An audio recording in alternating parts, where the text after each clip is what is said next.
Buenos dias, damas y caballeros. While generally satisfied tayo sa outcome ng hearing ng Justice Committee sa impeachment case ni Sara Duterte last April 14, especially with the revelation ng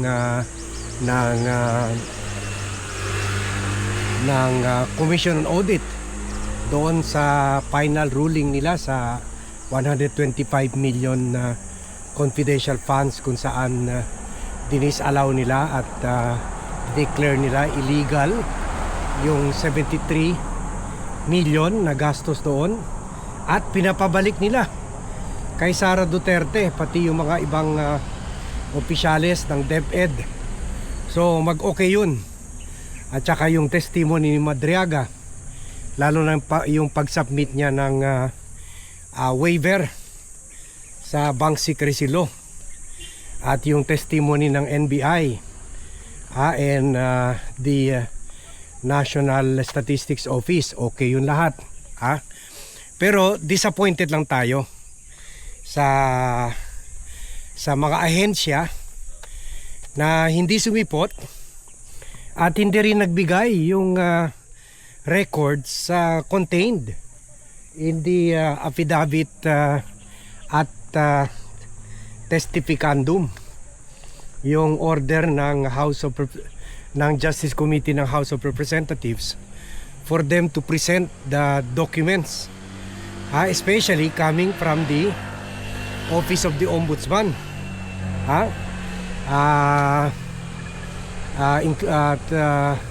which pertains statements, assets, liabilities, and net worth ni Sara Duterte. At yun naman officials ng Bureau of Internal Revenue, BIR, para sa income tax ng mga Dutertes, na sabi ko na sa inyo baka may impact yung pag-file nila ng TRO petition, the pag-file ng petition for certiorari with prayer for injunction and issuance of temporary restraining order na final ng asawa ni Sara na si Mans Carpio before the Regional Trial Court. So tuloy-tuloy pa rin ang pagpigil nila sa paglabas ng mga financial records nila. So wala ang BIR. So hindi pa natin masisilip ano man ang income ng mga Dutertes, at baka magkakaroon sila ng panibagong kaso, lalo na yung asawa na si Mans Carpio sa kasong tax evasion, na very serious offense rin. Taon-taon ka rin makukulong. At wala rin yung Security Exchange Commission officials, pati rin ata yung Department of Trade and Industry, para i-submit yung mga financial records para makita kung, kasi diba sabi ni Terry Ridon, para makabuo si Sara Duterte ng 88.5 million na SALN, dapat yung mga combined negosyo nila kikita ng mga 400 to 500 million through the years. Since pumasok siya sa gobyerno in 2007, dapat kumita yung ganong kalaki. Kung makikita, hindi pala.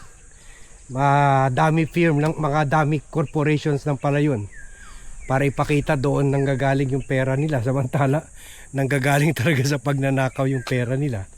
So yun lang ang medyo disappointed ako sa hearing dahil last Tuesday, dahil yun pa naman ang hinihintay natin. Although parang bonus na yun sa atin yung findings ng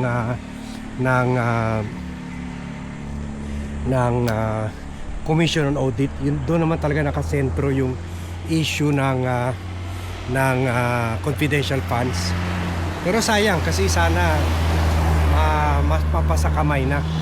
Ngayon tuloy bumabalik yung yung yung line of thought ko doon sa ano bang posibleng dahilan kaya hindi pa nag-turn over. 'Di ba sabi na ni Ombudsman Boying Remulla, iti-turn over na nila yung kahit hindi daw siya sisipot, pero yung staff niya pupunta para turn over and testify doon sa truthfulness ng SALN ni Sara, na may kopya naman ng Office of the Ombudsman na pero kahapon wala eh.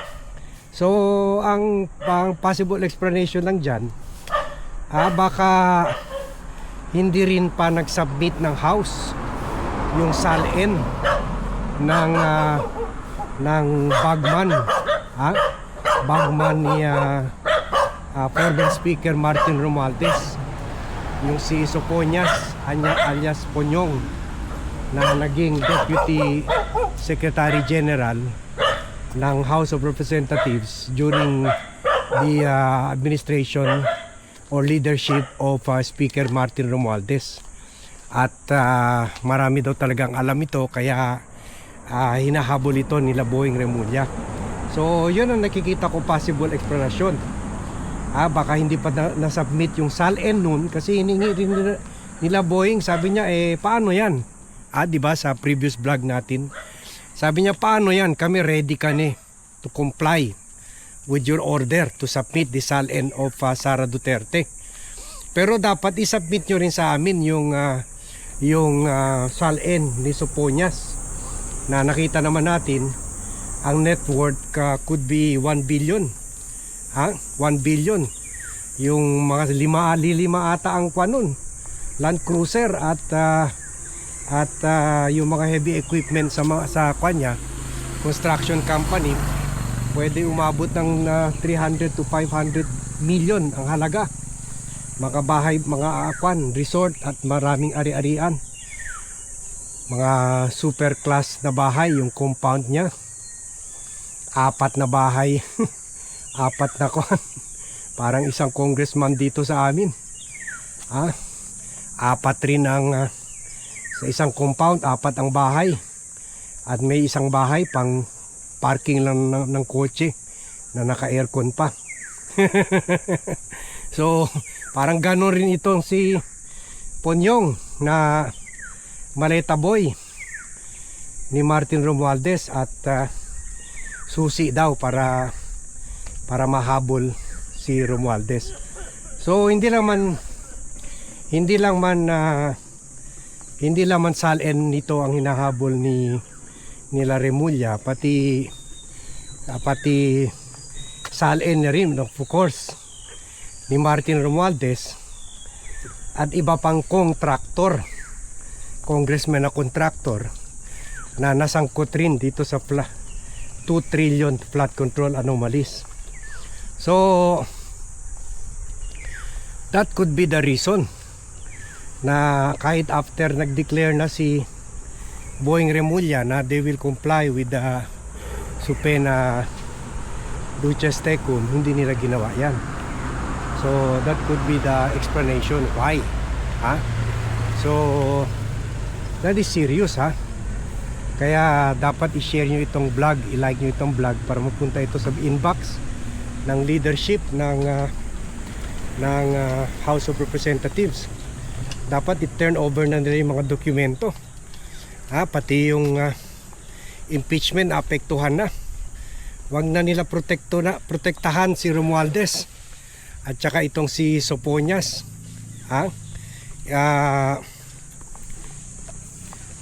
At iba pang mga contractor dyan, i-turn over na nila yung mga SALN. Kasi hindi nila mabuo yung hindi nila ma-prove na may mga ill-gotten wealth si Sara Duterte kahit mag-submit pa yung BIR, yung tax records ng mga Duterte. Pero kung hindi ito maikumpara sa SALN nila, wala rin, hindi rin hindi rin makakuan yung kaso, hindi rin lalakas yung kaso for acquisition of ill-gotten wealth.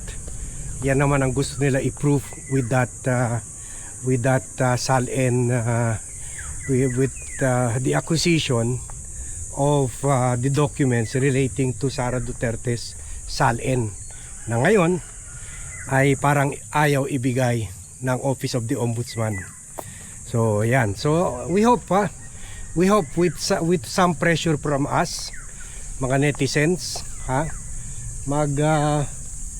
the congressman, especially the leadership, sila Boji D, will come to their senses. I have a feeling na ang pumipigil dyan ay si Martin Romualdez pa rin.